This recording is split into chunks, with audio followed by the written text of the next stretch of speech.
Boyle's law and Charles' law are great when you've just got two things changing, but oftentimes you have more things changing. We talk about Boyle's law and Charles' law, we say one variable changes and then the other quantity would change. So here we're talking about two variables changing, and the third thing that you're measuring, two variables changing means that maybe P and V are changing, and that's causing T to change. What's important here is that the amount of gas is constant, and the temperature is in what? Kelvins. Okay, so the combined gas law, this combines those two other laws. And if you see, if you cover up the T's, you've got Charles' law, right? And if you cover up the P's, I'm sorry, Boyle's law was first. Boyle's law is PV, and Charles' law is V over T. I think it's important to use these guys' names and to honor their immense contributions to science. I am not concerned with whether you can remember which one is which. So I'm not going to ask you what is Boyle's law. But you need to know Boyle's law and be able to use it. You just don't have to necessarily associate it with Boyle himself. So this is a combined gas law problem. Always read through a problem all the way through. A sample of a gas has an initial volume of 158 milliliters at a pressure of 735 millimeters of mercury and a temperature of 34 degrees Celsius.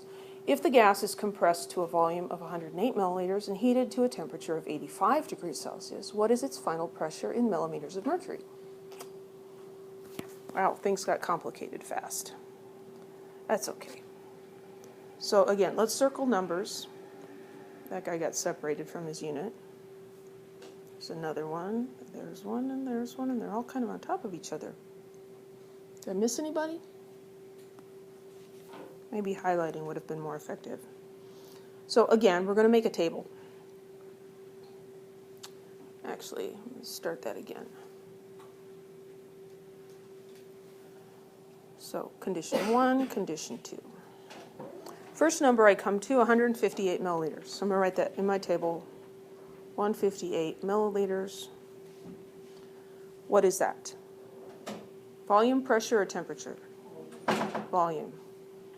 So 158 milliliters at a pressure of 735 millimeters of mercury. That's a pressure. And a temperature of 34 degrees Celsius.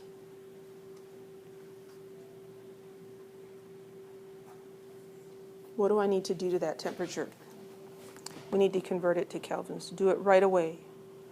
So 34 plus 273, 307.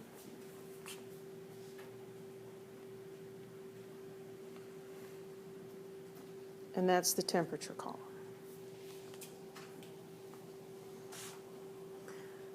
If the gas is compressed, so there are words that are talking about something changing to a volume and heated to a temperature, these numbers go together. 108 milliliters. I'm going to put that in the volume column. And 85 degrees Celsius is going to go over here in the temperature column. And what do I need to do to that? Convert to Kelvin. I'm going to add 273. So that's 358 K.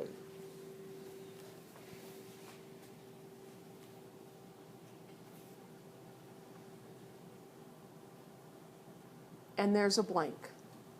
That's the question. What's the final pressure? So I'm going to write P2 because it's in column P and it's in row 2. So this is P2.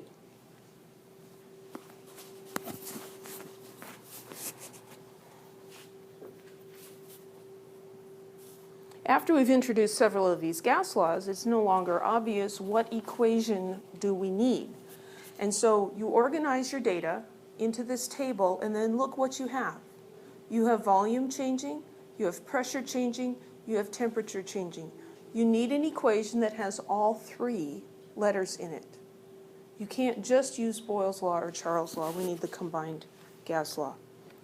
So the combined gas law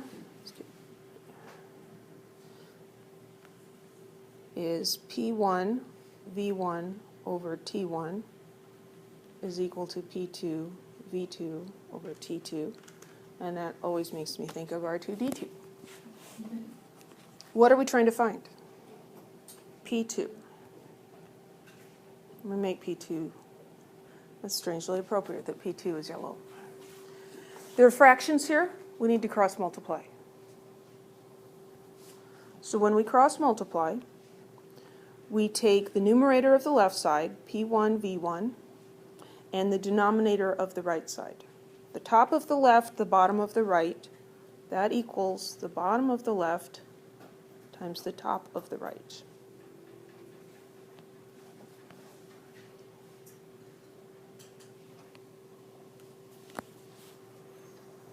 If you have trouble rearranging equations like this, you need to get help if you want to pass the class. Okay, I'd be happy to help you. There's other people that can help you. But don't just think you can muddle through. It's not going to work very well. So I got rid of the fractions. Now I need to get P2 by itself. So I'm going to divide by T1 so those go away. And I'm going to divide by V2 so those go away. If I do it to one side, I have to do it to the other side. T1 and V2. So I have P2 is equal to P1 V1 T2 over T1 V2.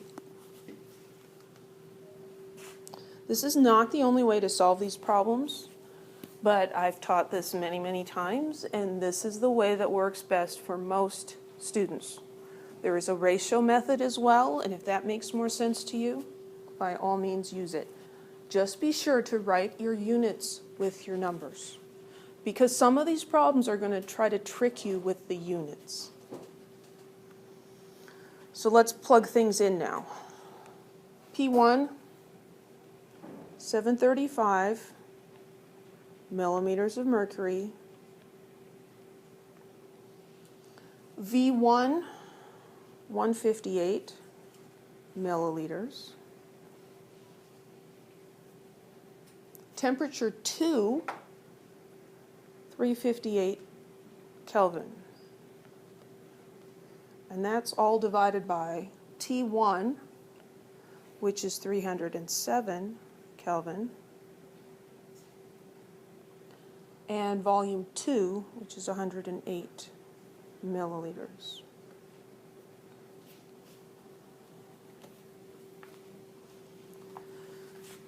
You need to be careful with your calculator on this one. There are two numbers in the denominator.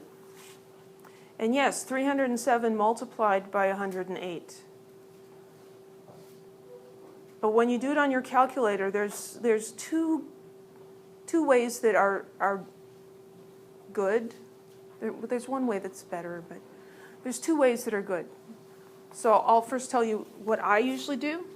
So I'm going to multiply everything on the top and divide by everything on the bottom. 735 times 158 times 358. Now I'm going to divide by both of the things on the bottom. Divided by 307, divided by 108.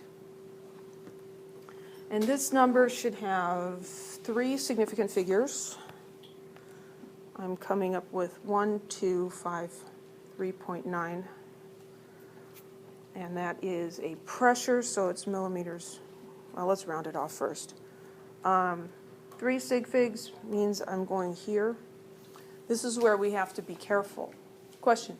And this is a display. It's going into the blackboard. Oh, okay. Let's write it down here. 1253.9. So I'm rounding in the, now I can't point very well.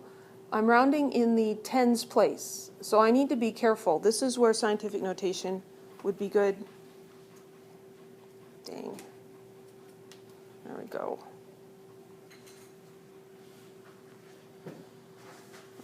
Oh gosh, there's just not much space.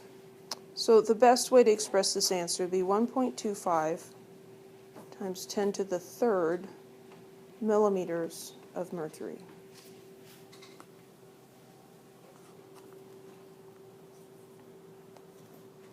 Did you get your calculator to give you that answer? Did you get a much bigger number? Okay, that's because you didn't divide by 108, you multiplied. So my way is the first number times the second times the third, all the numbers in the denominator, multiply. Divide by 307, divide by 108. If that really, really bothers you, then use parentheses on your calculator. I avoid using parentheses at all costs. But use parentheses down here, this times that, close the parentheses. That's the other way that you can get the right answer. Make sure that your calculator will cooperate with you. Situations like this come up over and over and over again. And it's a shame to do all this work of the table and rearranging the equation and then have a calculator issue cause you to miss points on an exam. Is it working now? Good. Anybody have any questions?